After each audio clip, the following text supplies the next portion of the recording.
3. So if there's 4, 3, and 2, automatically, I'm going to know this is common.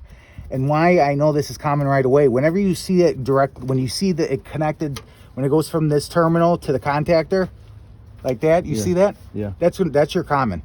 Okay. So red is common. Red is and common. What did I say about brown? Brown wire is always going to be what? Brown is always going to be fan. Correct. And then we know that blue is going to be what then? That's got to be the condenser. Yeah, it started saying hermetic. Hermetic, yeah. It's your compressor. Yeah, so fan, compressor, common. Right. And then this one, it's a 45.5. Okay. Let me get my gauges. Sorry, let me get this. All right. And then 2, also looking at this contactor starting to get beat up. So I'm going to put it to microfarads. Before that, this is remember the contactor? Yeah. So this contactor is a little bit different because it's older. So if I take off this one, it's going to disconnect the, see if I put it on, pulls it in, take it off.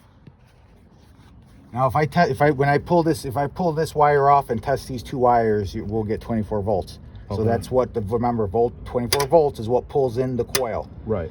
You don't have 24 volts coming in. You're not going to pull. You don't have 24 volts coming in here from the furnace board. You're never going to pull the contactor in to get power to the unit.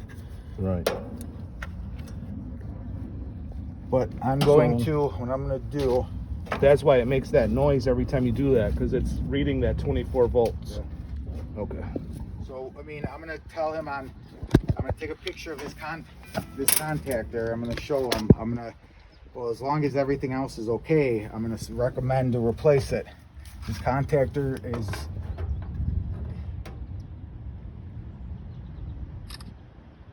I think I recommended this to him before and he never did it.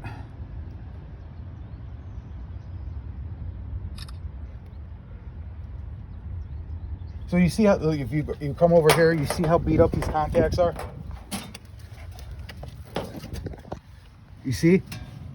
Oh yeah. Like right in there. You see how it's beat up looking. Yeah. It's, eventually this contactors, they fail. Yeah. Even though the contactors fail, when they fail, even though if they've received 24 volts, sometimes the contactor won't pull in. It'll fail, yeah. And then this thing is old. So what I'm going to do is that I'm going to recommend a new contactor.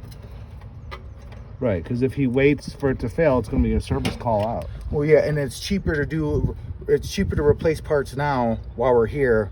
Like if I gave him a price, I got to look. I think it's like, I don't know, probably like maybe $300, maybe under $300. If we come here for a service call to replace that contactor, he's going to be looking at about $500 or $600. Right. So that's why we try to recommend things now.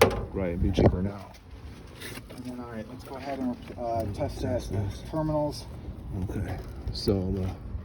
And also too, it'll be easier. What you should get if you don't have already is a needle nose plier.